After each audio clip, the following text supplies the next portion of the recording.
जनसंवाद खबर में आपका स्वागत। मोदनगंज के चरुई में युवकों को हथियार लहराना पड़ा महंगा, दर्ज होगा एफआईआर, जाएंगे सलाखों के पीछे। दरअसल ओखरी थाना क्षेत्र के चरुई गांव में 2 युवकों के द्वारा हथियार लहराने का वीडियो वायरल करना महंगा पड़ गया है। पुलिस इस मामले में वायरल वीडियो का सत्यापन कर एफआईआर में जुटी है। मामले की जानकारी देते हुए एसडीपीओ घोसी 2 संजीव कुमार ने शनिवार के दोपहर 3 बजे बताया कि पुलिस मामले में जांच कर रही है। और वहीं थाना अध्यक्ष अभिषेक कुमार सिंह का बताना है कि पुलिस मामले में जांच कर हथियार लहराने वाले युवकों की पहचान कर ली है। उन्होंने बताया कि इस मामले में पुलिस प्राथमिकी दर्ज करते हुए आगे की कार्रवाई में जुटी है।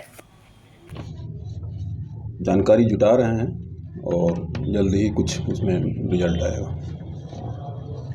कहाँ का क्या मामला है? वायरल हो रहा है वीडियो? वायरल वीडियो जो हो रहा है वो एक तो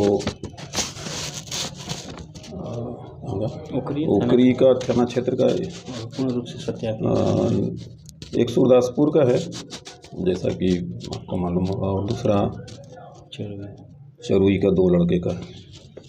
कुल 2 वीडियो आया है हम लोग के सामने, फोटो आया है एक्चुअली, तो हम लोग सत्यापित कर रहे हैं।